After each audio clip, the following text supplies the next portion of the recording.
Hey Salty, do you think the place is haunted? Oh, that's a possibility. But we haven't seen anything yet. I hope to see it when I go back there again. Tokyo has a lot of people, buildings surrounding the city. But behind all these lively settings, it is kind of hard to believe that there are still some mystery and spiritual stories. My friend, her name is Salty. She's always been fascinated by the spiritual, and me, I'm Marcel. I've had a lot of experiences with the unseen world, and we're searching for shadows in 6 allegedly haunted locations in Tokyo. What do you say to the people who do not believe in spiritual stuff? Honestly, if they don't believe in it, then there's nothing I can really do about it. But if they would like to hear my stories, I'd be happy to tell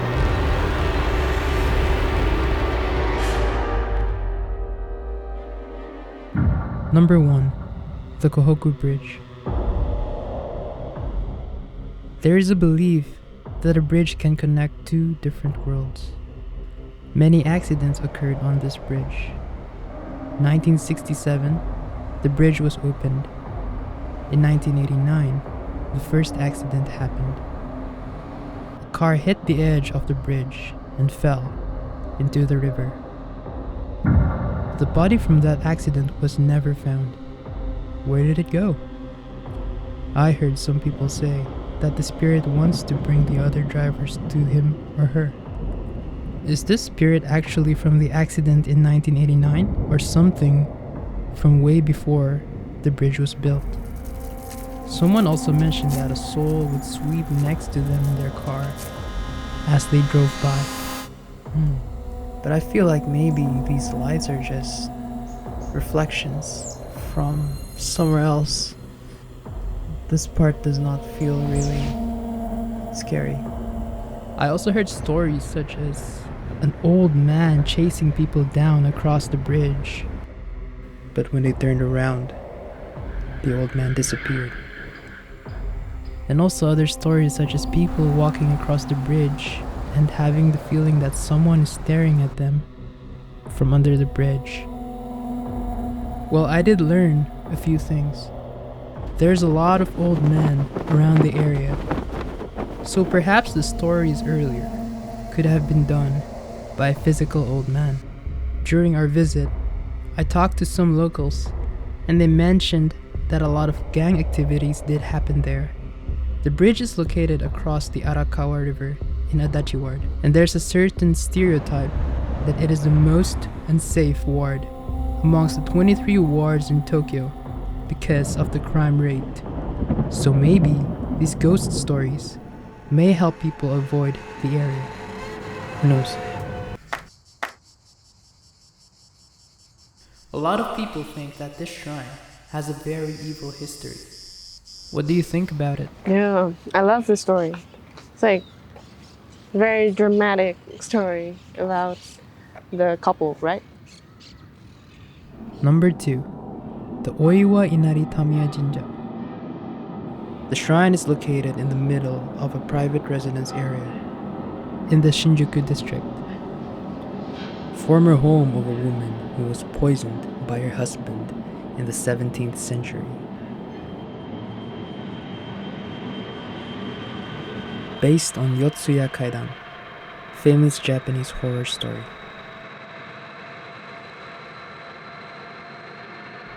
The husband cheated on Oiwa, his wife. He did not want to hurt her, so he decided to poison her. However, the poison did not act quick enough. She was in excruciating pain, and this tortured her until she was disfigured. Oiwa's spirit was so angry of the betrayal that she sought to seek revenge by hunting him down. The husband married his new wife and began hearing the old wife's voice everywhere he went. Until one day, the face of the new wife was replaced with the face of Oiwa. This drove him crazy, and that may have killed him. However, the spirit was still around the area. The Tamiya family built a shrine to quiet the spirit. The story is so famous that it was adapted into movies and theaters, and all the staff members would visit the shrine to ask permission before the production. The story has a lot of discrepancies, even on the spot itself. There were some articles explaining about what happened. Why did I forget the shrine? The story is scary, but when you come to this place, it's like so small and warm. Nothing gloomy here. There's something sacred about this place, actually, but it's nothing scary. It's just very sacred. So I'm not sure if it's just an urban legend or a true story, but it's interesting to know the story about this place. There doesn't seem to be more than that. It's quite hard to feel any sort of mysterious vibe.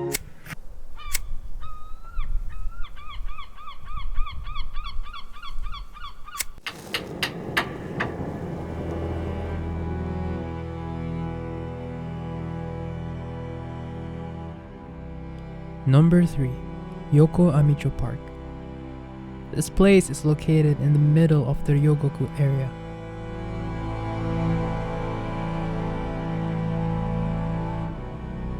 The Great Kanto Earthquake of 1923. This was the place for people who were seeking refuge, and yet they were burned to death. There are crematoriums for 38,000 bodies. Varied accounts indicate that the duration of the earthquake was between 4 and 10 minutes. The extensive firestorms and even a fire tornado added to the death toll. Cavernous Buddhist tile memorial hall, built in 1931, that was also used to appease the souls of the firebombing victims of World War II. People walking nearby have not only heard uncanny noises, but also witnessed paranormal activities. However, this area is preserved, and there's even a free museum about the earthquake incident inside the park. Inside this museum, there are many leftovers from the great tragedy that happened back then.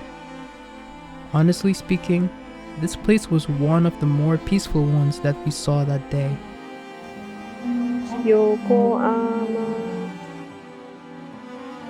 It's really peaceful there, actually, because you have the whole place. I mean, the whole pagoda there to commemorate them. So I learned about the history there, and the scenery there is really beautiful. So there's totally nothing scary there. The history is tragic, but somehow there's a feeling that all these spirits, they were prayed for, and perhaps they've moved on.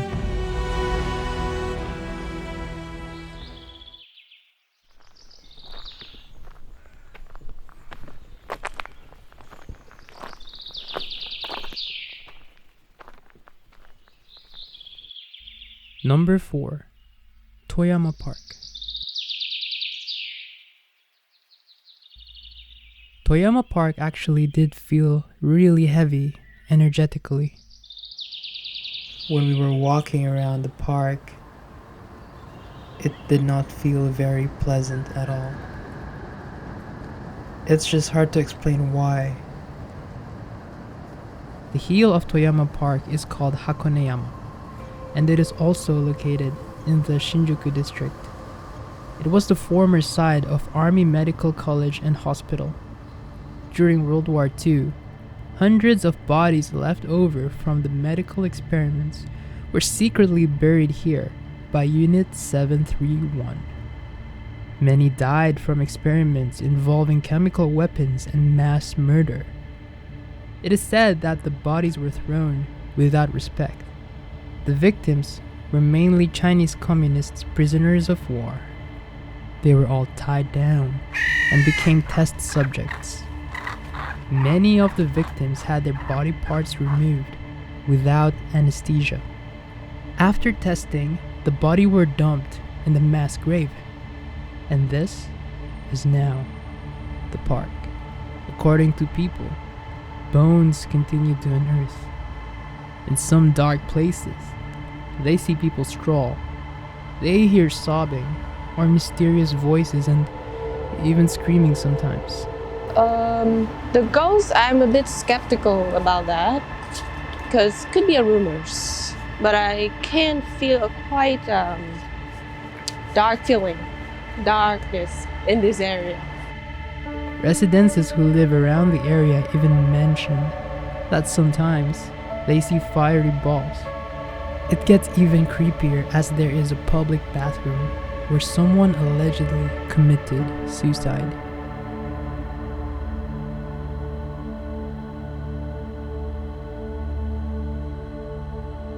As we were walking by, children were playing in the park.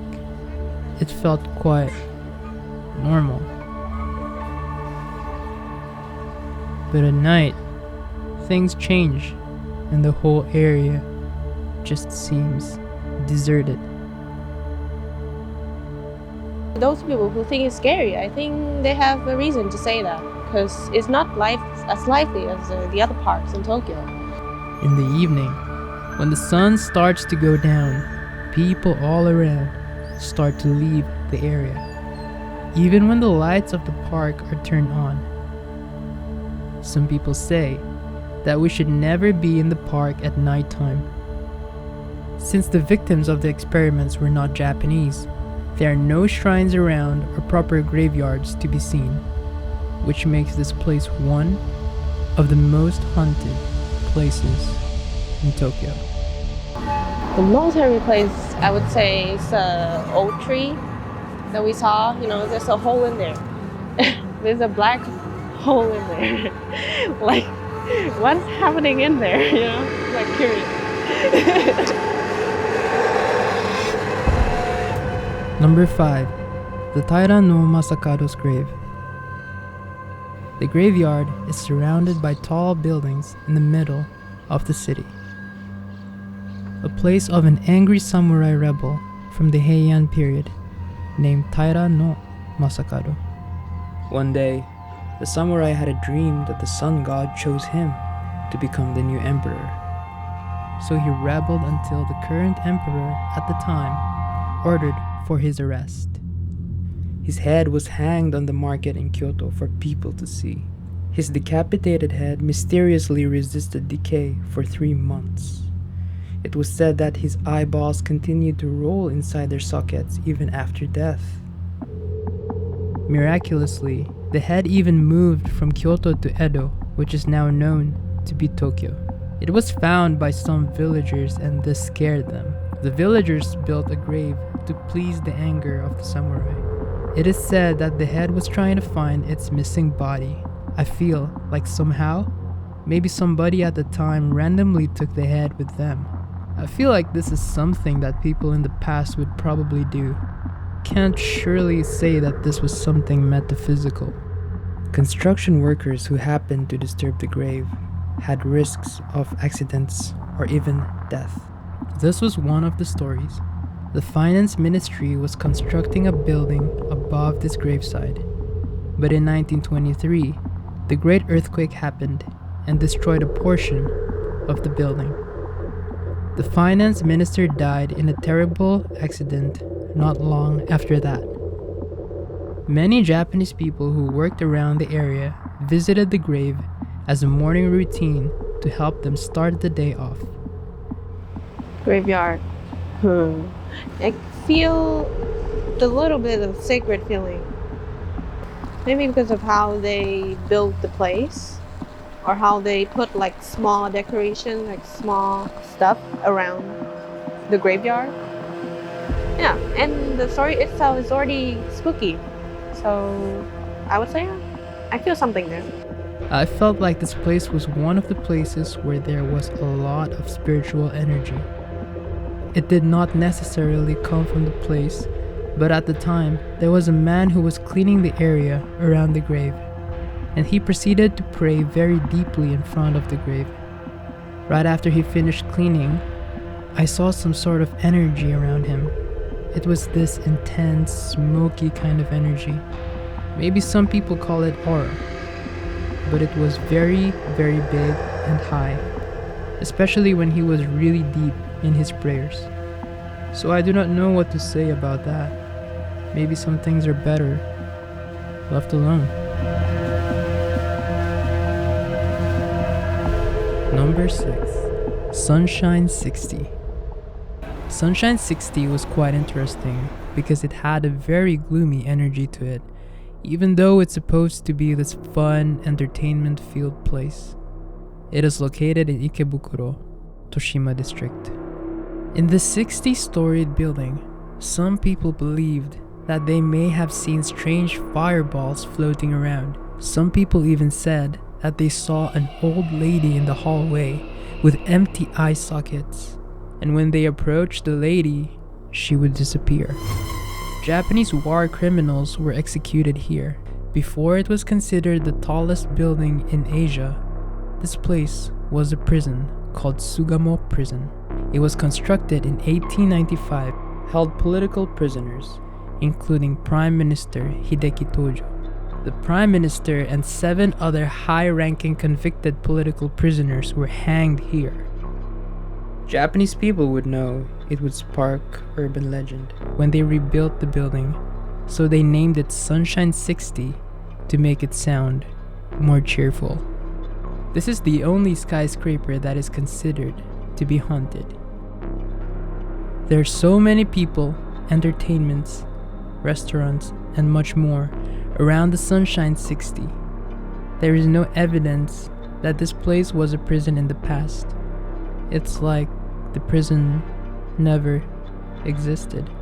Like Toyama Park, we didn't see any shrines or graveyards when we were there, which in our opinion may be why Toyama Park and Sunshine 60 are 2 of the most haunted places in our journey. It's a really lively place here. It's like a lot of entertainment, a lot of shops. So I think it's just a little bit crowded, so we cannot feel the actual thing here. Probably. During our time there, we wanted to take a whole lot more of Sunshine 60 in video. Fortunately, we are not allowed to take pictures inside the building, and maybe that added more to the whole mystery vibe of this place. Well, should I believe in it? I don't know. I can only believe if I can see it with my own eye. So yeah, the trip was really fun.